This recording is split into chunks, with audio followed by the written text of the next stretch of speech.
Welcome Marvel Snap enthusiasts to another video. Well, typically in these videos, I would have the deck over here and we would be talking about the cards, what the entire premise of the deck is. But I want to check out something fun. Currently in Marvel Snap, you can click on any card in the game and you can press this Make Me a Deck. And then the AI system of whatever back-ended coding there is will make you a deck. Now, I don't know how exactly this Make Me a Deck works. Is it pulling from historical data? Is it pulling from the current meta? Is it pulling from anything like that when it forms the deck? Now again, the current meta has a lot of cards in it.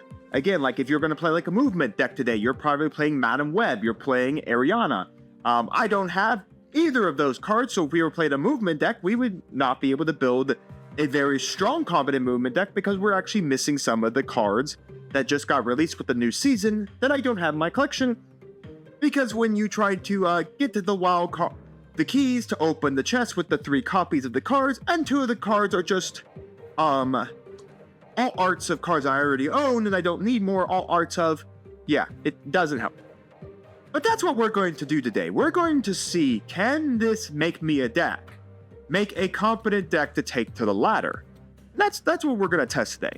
So I said, let's test a deck I haven't played in a good long while. So it's a 2-drop. Where is the man? No, wait, no, sorry. It's not a 2-drop. I was going to do the collector, but I honestly thought I wanted to do something different. I haven't played with this character at all since I have gotten him. The High Evolutionary. Now, if you've never seen him, at the start of the game, unlock the potential of your cards with no ability.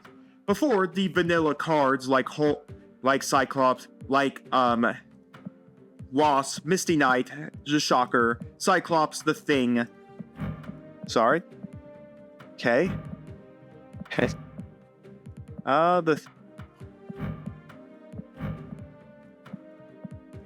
Okay, I don't know why it keeps doing this. There we go.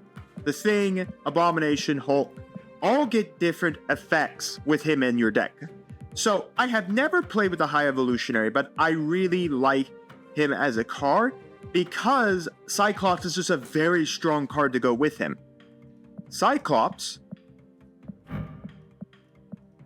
says, when you end your turn with unspent energy, inflict 2 enemy cards with a -1/1. So basically, as long as you didn't burn all your energy that turn, you can go -1/1, -1/1, -1/1.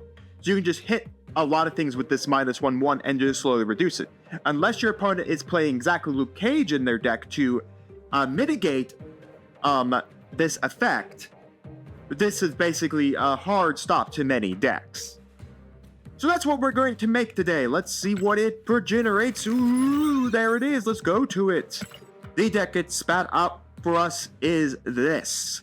Interesting, it gave us Luke Cage. Okay, so Auto High Evolutionary is what we're going to keep the name of this. So anyways, let's see what we got. So we got Sunspot. At the end of each turn, you gain 1 power for any unspent energy. That's actually really nice to go alongside our Cyclops. Hazmat will inflict a -1 power to all characters on the board. So reason why we're playing Luke Cage is because this affects us as well. So Luke Cage mitigates Hazmat. Now again, you could go Hazmat and then next turn go into Luke Cage. Luke Cage will then negate Hazmat's effect that's on us, not our opponent. We're playing Scorpion to give a -1 infliction to all our opponent's cards in their hand. We're playing the US Agent for ongoing 4, 5, and 6 cost characters, getting a -4 power where he is. That includes ours as well, but again, we have Luke Cage to negate that. Ongoing, your cards can have their power reduced. So, even so you have your power reduced prematurely, Luke Cage then can immediately come down, and then he can immediately go, well, I just remove all those negatives that are on my field. And all that. So basically just remove all the negatives that happen to you and basically go back to normal power. This is also really good against Cassandra Nova because of the fact that, well, she can't steal power. Now, Cassandra Nova is a 2-drop, so your opponent's probably going to play it pretty early. But nonetheless, this is why it's here. Not mentioning against mirror matches where people are playing Cyclopses or Hazmats, US Agents, stuff like that, or even the Red Guardian. we do have a way to mitigate. We're playing Red Guardian on reveal, inflict the lowest card here with -2 power removes text. Now, of course, 𝐒𝐓�K𝐄 can't stop the removal of the text, but can at least reverse that -2 power.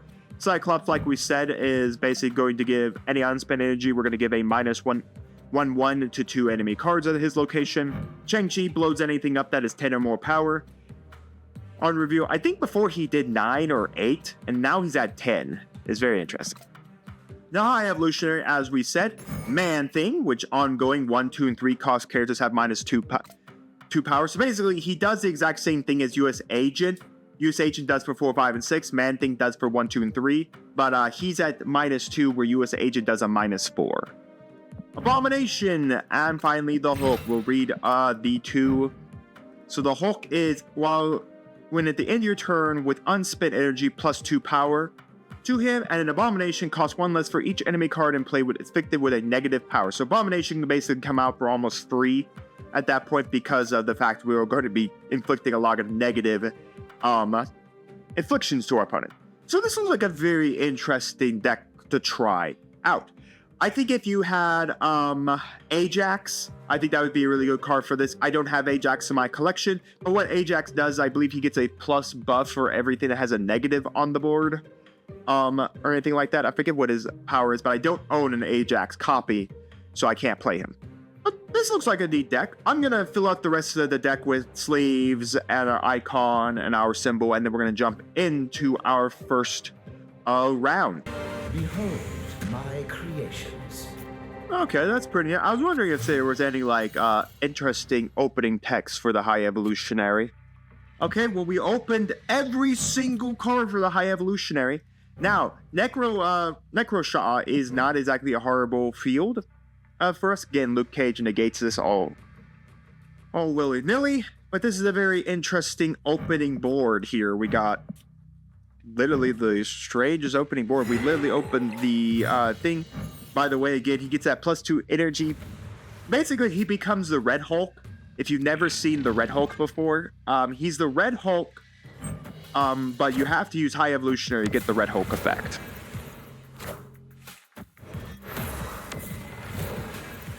Okay, so this should be interesting. Problem is I don't have unspent energy currently. 𝐒𝐓𝐾 is actually going to be pretty nice.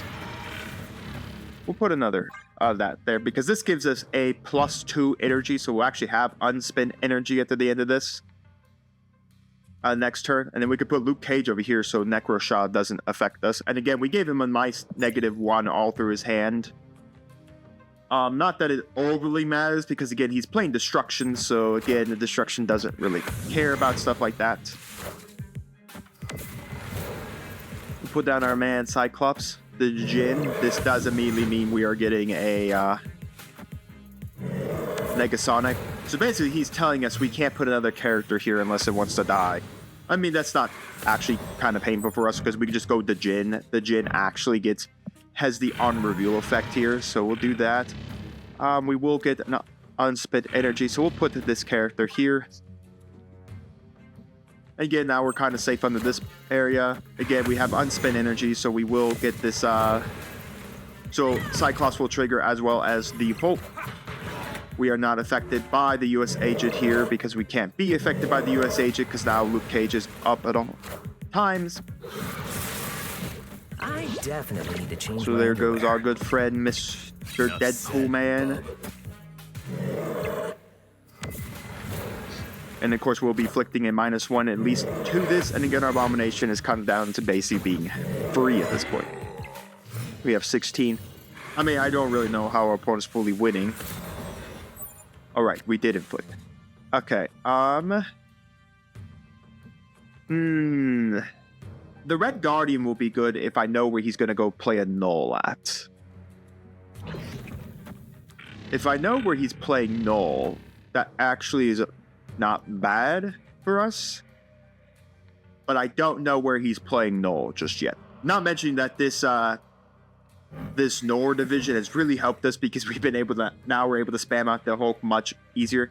Now again, Red Hulk does it on your opponent if they unspin energy, where we don't have to spin on the energy to get our Hulk. Like I said, our Hulk is kind of Red Hulk in that aspect because it's on us, but it's not like great. And again, this being an 8 cost means that US Agent can't affect it. Alright. And of course then we'll inflict a couple of negatives. Why don't we snap? Let's see what our opponent's got cooking over here. Hazmat is actually really nice, so we're going to put Hazmat there. We'll put this here. And then we're just going to pass the turn. I don't see how our opponent's really winning this. They do reveal here first. I think I do the lowest cost, lowest power. Any card here give -2. And again, I'll be able to inflict another -1/1 here, and then I will be able... So he's going to go here to consume, so he can win the location. That'd be my guess. And then Armin Zola. Okay, it makes sense why he's doing it. He's going to Armin Zola so that he can get the other locations under him. But the problem is that doesn't win you one of these locations. You're still actually under this location because you didn't have enough. So we inflict the negatives. We remove his ability there, give that a -2. Basically, we still won in the end. I mean, I don't know. Unfortunately, the Venom wasn't enough to get him the win. We inflict too much pain. Victory. That is a victory, as you can see, on the game too. Let's begin this. So we got Sunspot, which is pretty nice. A good card to start with. The Hulk Man himself. This is a good combo to have here, because Sunspot can gain power. So if we unspin energy, he gains that much power for each unspin energy, as well as then Hulk can get some power as well. That is not kind of what I wanted to see.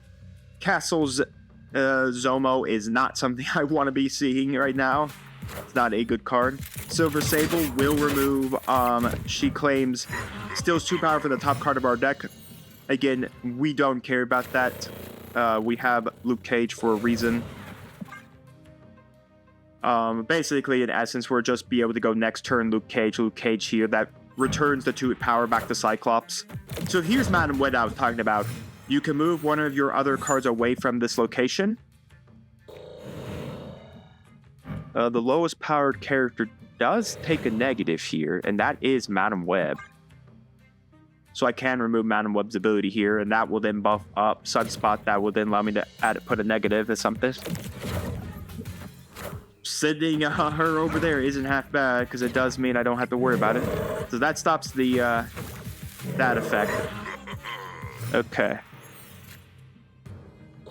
We could do this, and then we can still inflict negatives. The problem is this danger room is quite dangerous against us, because there is a chance we just get ourselves killed by it. You inflict to... Okay. Shang-Chi can go there to try to kill it. And then I can put the Abomination here and pray and hope that the danger room doesn't just straight up kill me. Well, if it kills Shang-Chi, I don't mind if it kills Shang-Chi. But I do not want it to kill Abomination. That's the problem with Castle Zamo being the middle location. It wasn't great because I didn't have anything to really give him. Sure, maybe if I gave him like Hazmat or something like that, maybe it wouldn't have been too bad. Oh, it's Star-Lord. Well, Star-Lord is dead now. Ah, he's gonna get it. Power must be controlled. Wow, we actually... yeah, he's gonna get it. Oh, that hurts. That hurts because we didn't do the full unspent energy. Oh, well. Sucks. That sucks. Stupid Sage right here. 2 power for each different power among all other cards here. Well, if our opponent claims that game, let's go to the next. Okay.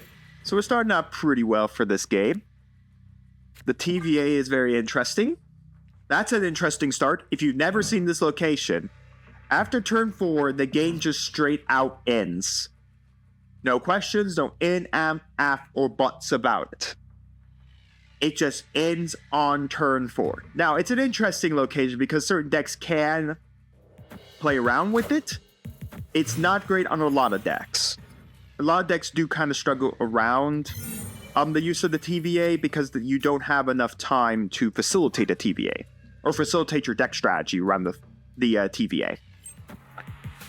Again, some decks can manipulate the use of the TVA while others kind of struggle with it.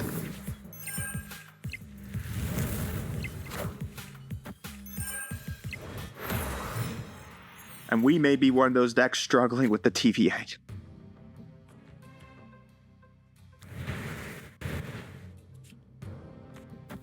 We may be eating the negative here.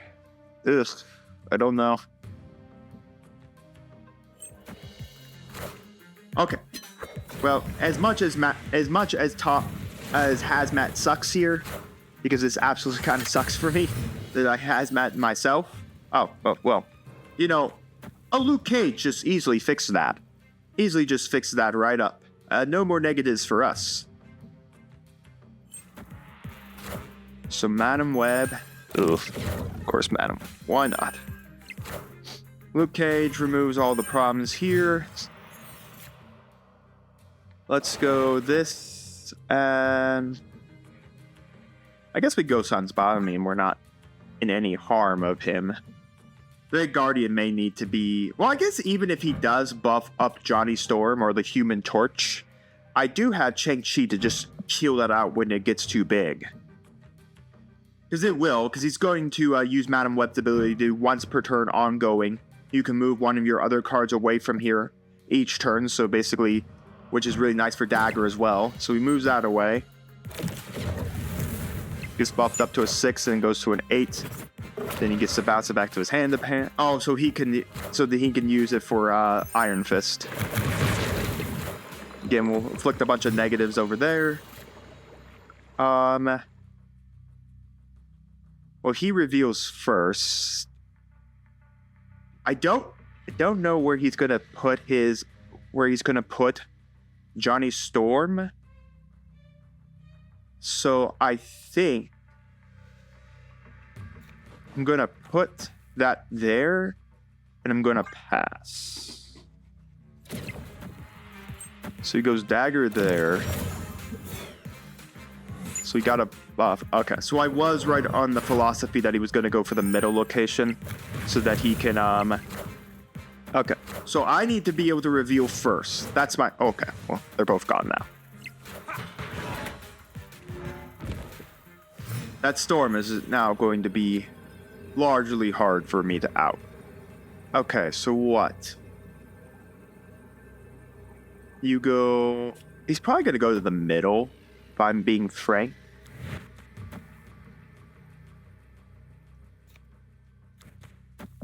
Let's do this. I think we're taking the L on this one. It matters. If he decides to go Storm, if he decides to go Human Torch here and then move the Human Torch over to this location, Shang-Chi can pop the Human Torch and remove it without a problem. Problem is, I'm not sure if we can win the other locations. Doctor Strange there. Human Torch over here. Living Tribunal in this deck. Well, I wasn't expecting Living Tribunal. And he still gets the win. Well, 2 wins to our opponent. 1 win for us. Got another game. So far, game 1 has really been our only good game. Again, we played Hazmat pretty early, by the way, but that was mainly because I had no idea he had magic in his deck, so I had no idea. Now, this kind of sucks. I just lost a card that could harm me. Like, for instance, if he got 𝐒𝐒𝐾𝐄, then we're basically fighting the uphill battle. This would have been nice last game to see Cyclops. Yeah, if he got 𝐒𝐒𝐾𝐄 anyway, he basically is going to hurt us. Because of 𝐒𝐒𝐾𝐄's ability. Ongoing abilities are doubled. Unfortunately, these are not ongoing. We'll do this. Again, our turn 5 play is going to have to go here. I still haven't seen 𝐒𝐒𝐾𝐄, so we are in a danger of Hazmat hurting us. We're also in danger of Man-Thing hurting us as well.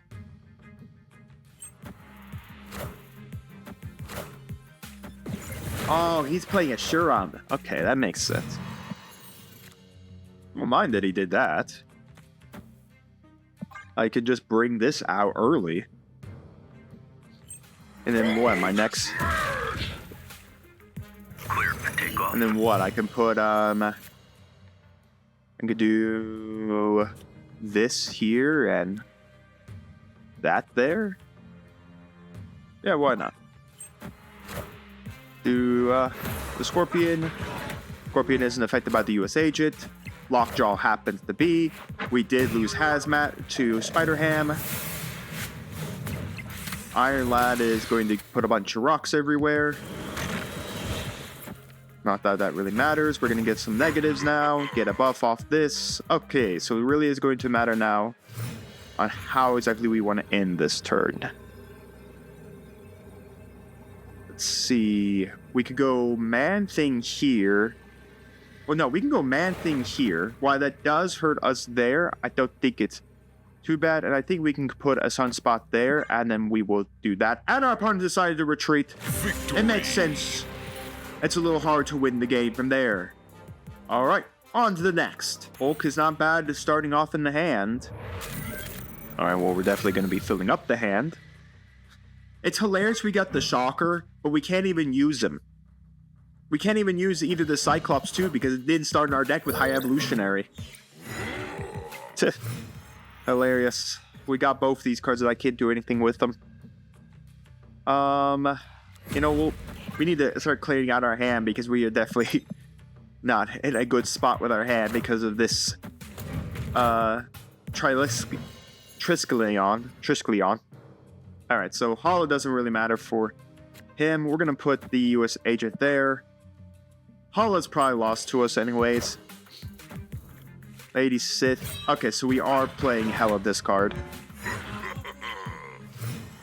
Okay, so we will do... I can't... Okay, so Colossus can't have his power reduced at any capacity. Let's put Mirage here.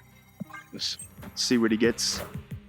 Well, he has a copy of 𝐒𝐓𝐀𝐾, so... All aspect... This is kind of... So our entire deck is useless because our opponent has his own version of 𝐒𝐶.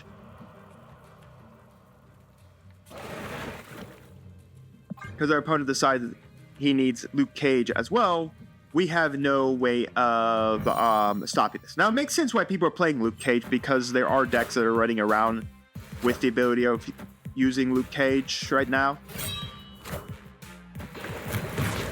Or have good use of 𝐒𝐶 right now. There's our 𝐒𝐶. Okay.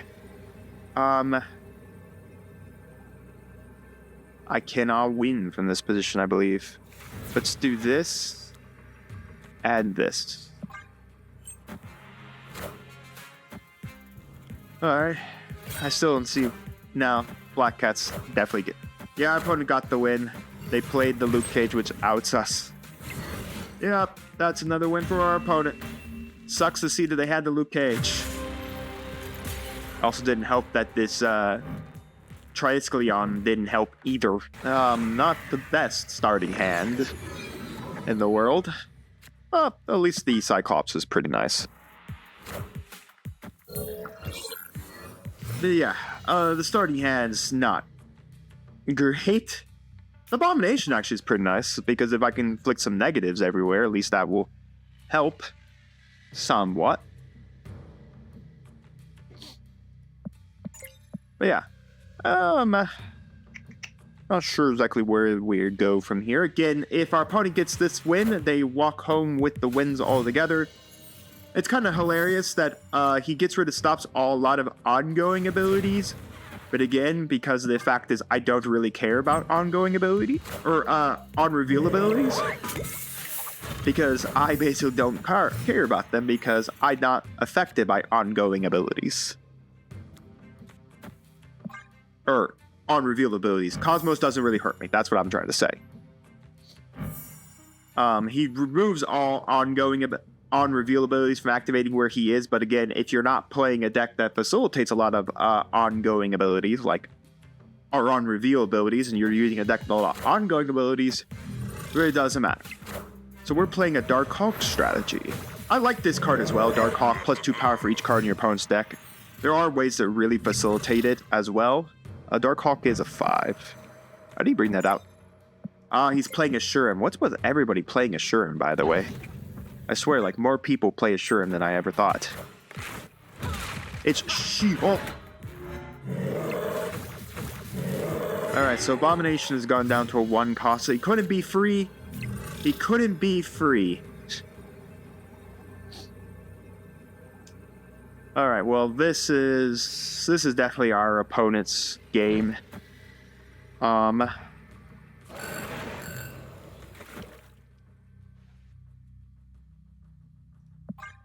Yeah. It's a big angel. I am Iron Man.